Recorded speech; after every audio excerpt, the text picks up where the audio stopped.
بسم الله الرحمن الرحیم. ګرانو کتونکو، علب خان شیرپو جمعة الوداع او نن ابوبکر خان چې کم دی په خپله بریاني به م ورکوي او ورسره چې کوم دغه سیسټم زمونږ روان دی. راشه دوی له ورکه. دا مونږ سره کونډې زنانه دي، دغه 400 نه راغلي دی. ابوبکر خان دوی له ورکه. هلکه غټې وریجې م ورسره ورکه. کوکو دوی له یو پیکټ غټې وریجې م ورکه. دا م والا هغې له م ورکه. ورکه ښه وریجې م درکوي. د له شابه دوی له ورکه. دوی له ورکه.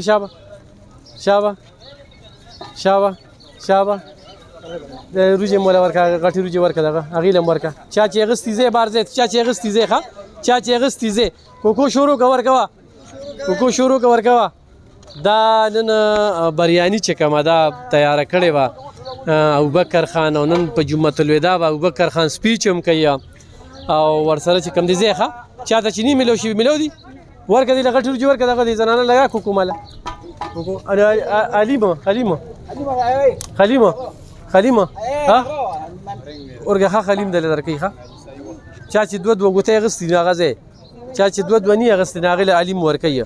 چا چې دوه نی د هغې کوکو دوی له ورکوه. دې ګوتې کې دې زنانه له نه دی دغه دې له ورکه بس دوی له ورکه. دغه ګوتې کې لږ علیم واچوه ورور مې که نه یو ګوتې شانتې لږه خواري وکړه ها. دا ګوتې کې دا دغه لږ واچوي. څه شی څه ته وایي دې نه لږ علیم ورکړي. خیر دویمه ګوتې د نه هغه نشته بریاني نه چا به کوکو ته دوی له روجې ورکوه چې ځي دا ودې دغه په قطار کې شي. دغه په قطار کې شي که نه مړه په قطار کې شي لکه په قطار کې شي. شابه په قطار کې شي. شابه ورګه درکوي دله ښه تاله درکوي دې ته ودرېږه ښه ورکوه ها. تا خو خبرې راغلې وې روجې م دې یوړې ها خوشحاله وښې که نه تو روزانه راځې که نه ټول له م ورکو. لکه روجې راکړه دغه روجې راکړه دې خوا ته کوکو روجې راکړه دې زنانه له روجې راکړه. دې زنانه له روجې راکړه. و تازه خبرې کوم دې زنانه له ابوبکر دې زنانه له ورکړه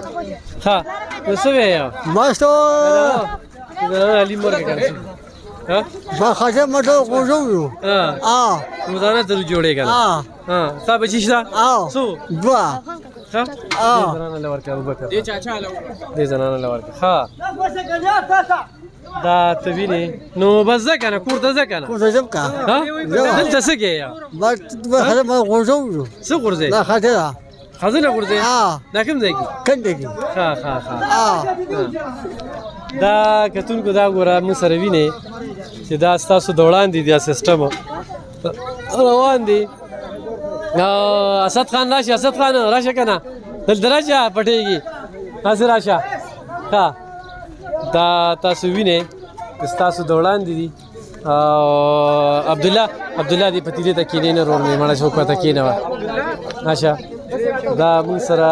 دغه نشته دی چې علي مچولي کېږي لکه دغه سیټ ته شه که نه سیټ ته شه نه مه کوه دې خوشه ښه ورکه دله ورکه غونډو ته میلاویږي ښه ډېرې خو تاسو قطار کې نه میلاویږي که نه. تاسو دونه ایرس راوالی چې دغه ایرس په وجه چې کوم دی نو دغه قصه روانې ټولو ته رسي. هغه کوکو خپه خوږ د هغه هم چې کوم دی نو هغه هم راله ګډ وډ کړې ښه اورې که نه کوکو هم راله ګډ وډ کړې دي اورې دې خوا بچي دې خوا ته راځئ دې خوا ته هله بچي هغه اړخ ته راتوشه هغه مخې ته راتوشه دغه مخې ته راتوشه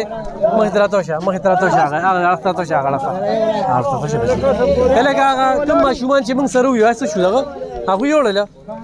موږ سره چې دوه ماشومان هلته پاتې شي هغوی وړي ښه.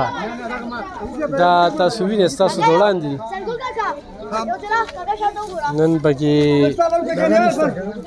دا ورکه دا تاسو وینئ ښه. ابوبکر راځه به دا به لګیا وي راځه ابوبکر دا کار به م روان وي. ابوبکر چې کوم دی نن بریاني روړې وه خلکو ته یې ورکړله او زنانو پکې قسمت و. هغه زنانه چې د چترال کلي وي ښه د صدریاب وي او د 400 وي د عمردو خلک خو نږدې دي هغه خرامات دي خو را روان دي روزانه دې ځای نه خلیم موړي او دې ځای نه چې کوم دی نو چاول یې موړي. څه به ابوبکر نن جمعة الوداع ده ته دې لږ دا شور هغه شي دا تاسو وینئ چې دا او زموږ د کوکو خپه خوږ ده او نن چې کوم دی سړو راګیر کړی دی نو دغه سیسټم تاسو وینئ چې دغه ډیر دی او انشاءالله دغه سلسله به روان یله دې مور له ورکه دغه او سبا درکو هغه ختم شو ښه هغه به سبا درکو اوس به داسې دغه دې له ورکه چابه دا واله شابه ځه درکو به ښه درکو به هر څه به درکو دا ورکه او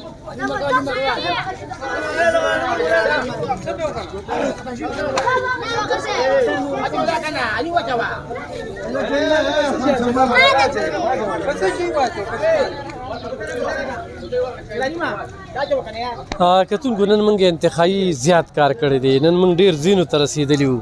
او نن پکې اخري کې چې پکې دا رالو او خوشحاله په دې شو چې نن د غټو وریجو سره بریاریم وه نو بس ابوبکر مړه روزانه زړه ګټي خو نن یې سم زړه ګټلی دی ابوبکر دا به ځان سره ونیسي او شروع به شي اعوذ بالله من الشیطان الرجیم بسم الله الرحمن الرحیم لا اله الا الله محمد رسول الله صلی الله علیه وسلم ربي اشرح لي صدري ويسر لي امري واحلل عقدة من لساني يفقهوا قولي نن چې څنګه تاسو پته جمعة الوداع ده نو جمعة الوداع په هغه کې ما غټ کول غوښتل نو ما بریاني مو سره پخه کړه نو ما دا کوشش کوم چې زیات غریبانو ته ورکړو مونږ ماشاءالله هغه ورکوو روجې ورکوو خو مونږ نن چې بریاني ورکړه جمعة الوداع ده جمعة الوداع یو ورځ د دې کې تاسو خپل غونډ منځونه قضا چې کوم تاسو ته شوي دي که نه نو هغه راګرځولی شئ دا څنګه کولی شئ ځکه تاسو چې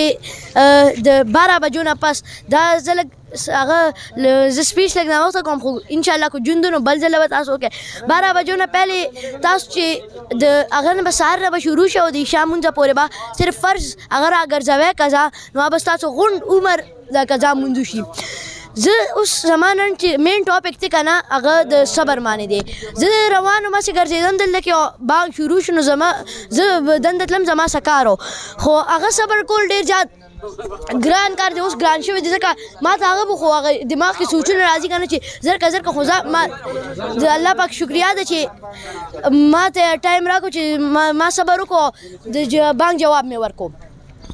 خو زه به ټول نه پهلې د الله پاک بیا د رسول الله صلی الله علیه وسلم بیا د الف خان کاکا شکریا ادا کوم چې ما ته موقع راکړی زه به تاسو ته یو ځل بیا پیش شم او تاسو ته به سپیچ درکړم نو زه به تاسو ته د صبر یو واقع بیانوم هغه د حضرت محمد صلی الله علیه وسلم ده یو ځل داسې کار کو تاسو ډېر هغه ته پته به مي چې چا حج کړي نو یو ځل هلته کې به یو کلکی شاندې به وي تاسو ته به پته مو لګي چې هلته کې لاړ شئ تاسو ته به ډېر خلک ومومئ که چانه تپوس کوئ یو کلکی ده نو هغه کیسه چې تاسو کوم تاسو ته به نور پته ولګي چې هغه کلکی ده څه ده چې حضرت محمد صلی الله علیه وسلم به چې په یو لارې تېرېدو نو هلته کې به یو ښځه وه هندو وه که نه نو هغې به په حضرت محمد صلی الله علیه وسلم همیشه گند غورځو که نه د بره نه چت خو هغې به ورته سم نه وي هغې به هر ورځ تلل هر ورځ به یې دا شل کو خو یو ورځ دا چل وشو چې هغې گند رونه غورځو او دویم ورځ یو ورځ دا چې ګند یې رونه غورځو حضرت محمد صلی الله علیه وسلم خپله حالکې هغې به ورسره دومره بد کول چې گند بیا پرې غورځو مونږ خو یو لومبې د حضرت محمد صلی الله علیه وسلم د صبر نقطه هم نشي رسېدی د هغې خپو خاورو ته هم نشي رسېدی کوشش به کوو د هغې په نقش قدم وچلو ځکه مونږ کیدی نشي چې دا عمره هغې عمره صبر وکړو او د دنیا ټول نه ښه قسم د هغې عمره صبر نشي کولی نو یو ورځ چې هغې ګند رونه غورځو نو حضرت محمد صلی الله علیه وسلم د صحابیانو تپوس وکړو چې دا ولې دا چېرته نن دا ما ونه لیده چې هغې ورته وویل نن بیماره ده او تبه ده که نن نو بیماره ده نو چې هغې لاړل کور ته خپله لاړل دوایانې هم وله ورکړې خدمت یې هم وله وکړو او کورونه مورونه کار یې هم وله وکړو نو هغې دومره زیات خو او صبر وکړ که نه خو زمونږ اوس په دې هغه زمانې کې زمانه نه مونږ به ته خلکه وایو که نه نو هغه په دې خلکو کې وګورو نو یو کس به هم دا چلونه کي الټه چې د بل په بیماری به خوشحاليږي حالکه موږ ته نه دي خوشحالي پکار موږ ته د حضرت محمد صلی الله علیه و آله و بارک وسلم مثال غشل پکار دي او څوک هم تاسو سره بدو کتاب وسره الټه خکوا یو بل خبر بس تاسو ته کول غواړم چې زه اسې روانم د لیکنه ما کاکان تاسو کو هغه دا دیک چې بخېدو نو دا هغه زلک دا چې هغه شانته دیک چې هغه چمچه پکې اخی کنه تا وای نو هغه پکې ما کاکا زلک تاوم نو هغه ډېر زیات ګرم و زما هغه کپړې په ډېر زیات ګرمې شوې کنه نو ما اسې لاړم او سوچ مې وکړم ډېر زیات ګرم وکړم موږ بس ما کاکا ته بیا وې کاکا ویم کو دارو چې موږ وکنه په دې هغه کې نو بیا به څنګه کېدو ما ته خواصې د لر نه دومره ګرم شو او کو دارو چې موږ نو بیا به څنګه خو ما ته بیا یو خبره یاد راغله کو د عمل موږ ښه نه کو نو په جان کې به همدا روجې موږ یو خو چې د یو روجې دانې لپاره څومره غټ داغون دیګ دی هغه عمره به غټ موږ له دوزخ وي دای په شل ځله به موږ د غټ دوزخ شل ځله نه هم زیات څومره غټ یا عمره به اور هم خطرناک لږ عمل ښه کوي خو یو بس تاسو ته درخواست کوم اختر را روان دي ډېر خلک په ودونو کې هم دا چل کېږي خو ډزې مه کوئ ځکه ډزې یو قسم لعنت دی او دا مه کوئ تاسو پکې خپل نقصان هم دی او د نور نقصان دی جزاک الله ډیره مننه کتونکو ابوبکر خان په کوزه کې سمندر بند کې یوه خبره وکړه چې حضور پاک صلی الله علیه و وسلم زموږ دپاره مشغلې راغتې بل د صبر یو قصه یې بیان کړه چې هغه کې څومره صبر او برداشت و دغه شانتې روژه چې کومه ده د صبر او د برداشت دویم نوم دی دویمه خبره چې کومه ده ټول قام ته یو اپیل وکړو چې هوایي ډزې مه کوې دا هوایي ډزې چې کمې دي نو دا یو ناسور دی لعنت دی د دې نه اجتناب وکړې دریمه خبره وکړه چې د جهنم اور یعنی دا د جهنم د اور نه د خلاصي اشاره ده د جهنم اور به څنګه موږ د سمسې ده چې کوم دی دې ته د ټینګې نو چې د هغې بړاس راځي او زه ترې وتښتېدم د جهنم اور به څنګه د هغې د خلاصي اشاره ده پکار دا ده چې موږ دا ورځ نچوڼ پاتې رهی نچوڼ د اختره پورې دا سرسایه نه ده دا ځوړند دی ګره دا چې موږ د دې د مخکې ورکو د خلکو له او دا اختر د ورځې شپې چې کوم دی چې موږ دا ټول عملیات چې کوم دی دې کې راغونډ کړو د الله نه معافي وغواړو یقینا موږ دا روژه هغه شانې تېره نه کړله چې څنګه پکار و عبادتونه هم پکې ونه کړل نه ابوبکر خان موږ ته ډېرې ښې خبرې وکړې انشاءالله بیا به د سره خبرې کوو ډېره مننه خوشحاله اوسئ